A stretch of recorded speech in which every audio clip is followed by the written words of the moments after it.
Hello everyone, Assalamu alaikum. I'm Arifur Rahman, working as an English language instructor. I hope that you all are very fine. Dear learners, আজকের লেসনে আলোচনা করব কিভাবে WH what how দিয়ে positive question করতে হয়। যেমন দৈনন্দিন জীবনে আমরা কিন্তু সচরাচর ঠিক এভাবে কোয়েশ্চেন করে থাকি। যেমন সে কিভাবে অফিসে যায়, তুমি কিভাবে ছবি আঁকো, আমরা কিভাবে বিষয়টি গোপন রাখি। সুতরাং এই ধরনের বাক্য বাংলা থেকে আমরা খুব সহজেই ইংলিশে ট্রান্সলেট করতে পারবো একটি মাত্র স্ট্রাকচার শিখে। সুতরাং আজকের স্ট্রাকচার হচ্ছে how do I learn English. এর অর্থ হচ্ছে আমি কিভাবে ইংরেজি শিখি।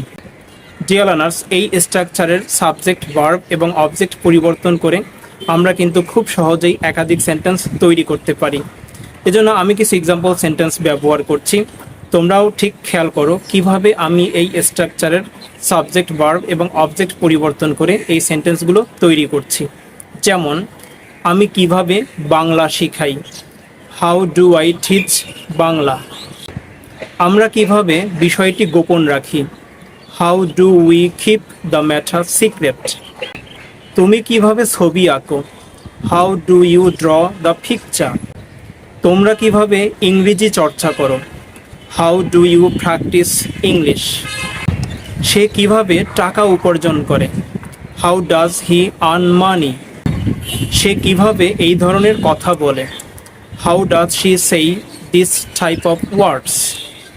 তাহারা কিভাবে চাকরির জন্য আবেদন করে, হাউ ডু দেই apply for the job.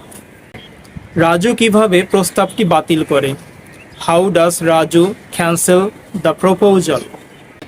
Dear learners, তোমরা নিশ্চয়ই খেয়াল করেছো আমি যখন সাবজেক্ট হি, শি এবং রাজু ব্যবহার করেছি, এই সকল সাবজেক্টের পূর্বে অক্সিলারি ভার্ব ডাজ ব্যবহার করেছি। কারণ সাবজেক্ট যদি থার্ড পারসন সিঙ্গুলার নাম্বার হয়ে থাকে এবং সেন্টেন্স যদি পজিটিভে হয়ে থাকে তাহলে অবশ্যই আমরা ডাজ ব্যবহার করব। অ্যানাদার এক্সাম্পল সেন্টেন্স, শিক্ষার্থীরা কিভাবে স্কুলে যায়, how do the students go to school. Dear learners, ঠিক একই পদ্ধতি অ্যাপ্লাই করে তোমরাও এই স্ট্রাকচারের সাবজেক্ট ভার্ব এবং অবজেক্ট পরিবর্তন করে একাধিক সেন্টেন্স তৈরি করো, প্র্যাকটিস করো। Thanks for watching.